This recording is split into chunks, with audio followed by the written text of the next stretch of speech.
রাত ছিল, নিস্তব্ধ শহরের আলো যেন ঘুমিয়ে পড়েছে। অনেকের ঘরে শুধু একটি টেবিল ল্যাম্পের আলো জ্বলছিল, আর সামনেই দাঁড়িয়ে ছিল একটি ঘড়ি। এই ঘড়িটি প্রায় সময় রাতের অন্ধকারে দেখা যায়। ভারী কাঠের ফ্রেম, উপরে ফাটা দাগ। হেনা অবাক দৃষ্টিতে ঘড়িটার দিকে তাকিয়ে রইল। এত রাতে এখানে ঘড়ি কোথা থেকে আসলো? যাগ্গে, কেউ হয়তো রেখে গিয়েছে। পিছন থেকে ঘড়িটি হেনার পিছু পিছু আসতে লাগলো। ঠিক তখনই হেনা বুঝতে পারল কেউ তার পিছু পিছু আসছে। পিছনে ঘুরে এসে দেখতে পেল ঘড়িটি তার সামনে। সে খুব ভয় পেয়ে গেল আর বলতে লাগলো, অদ্ভুত তো, এই ঘড়িটি আমার মনের ভুল হয়তো।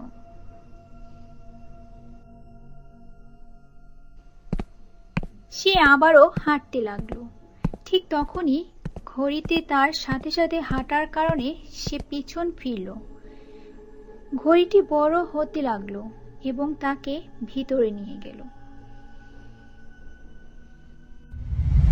চিৎকার দিয়ে উঠল হেনা। স্বপ্ন ছিল এটা। সে খুব ভয় পেয়ে গেল। কি অদ্ভুত, আমি রুমেই আছি। কিরে, তাড়াতাড়ি ওঠ, টেবিলে খাবার রাখা আছে, খেয়ে জলদি যা। হেনা হাত মুখ ধুয়ে খাবার খেয়ে টিভি দেখতে বসলো।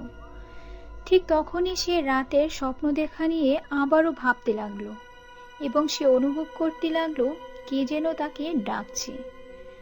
তখনই চারপাশে তাকিয়ে দেখলো কেউ নেই। হঠাৎ একটি ড্রয়ের নিজে নিজে খুলছে, আবার বন্ধ হচ্ছে। এটা দেখে হেনা খুবই ভয় পেয়ে গেল। পাশে থাকা টেবিলের ওপর কলমটি হাওয়ায় ভাসতে লাগলো এবং সে কাঁপা কণ্ঠে বলতে লাগলো, কে কে কে ওখানে? ঠিক তখনই সে পড়ার টেবিলের পাশেই দেখে একটি ঘড়ি। সে খুব অবাক হয়ে এবং সে দৌড়ে মাকে ডেকে আনলো। কোথায় এখানে কি? এখানেই ছিল মা, এখানেই ছিল, আমি দেখেছি। তোর মনের ভুল এইসব, যা গিয়ে শুয়ে পড়।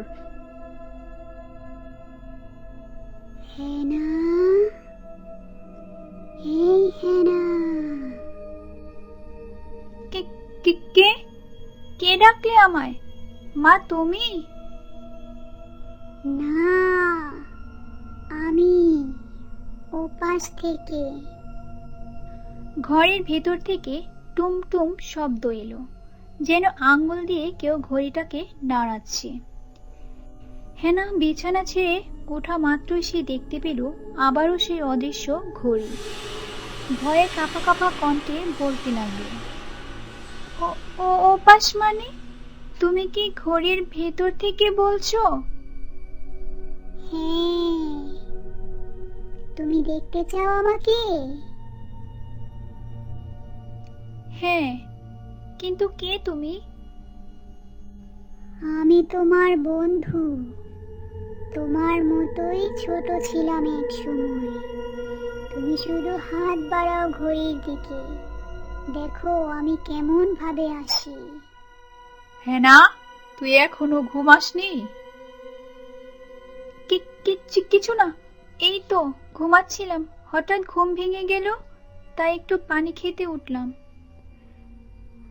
চুপচাপ গিয়ে শুয়ে পড়। এই বলে হেনা দাঁড়িয়ে রইল। ঠিক তখনই ঘড়িটা বলে উঠল, এসো হেনা, আমি বড় একা। তুমি এখানে আসলে অনেক হ্যাপি থাকবে। তুমি আসার পর মাও চলে আসবে। এসো হেনা, এসো। মাম্মা আমাকে টানছে, মা।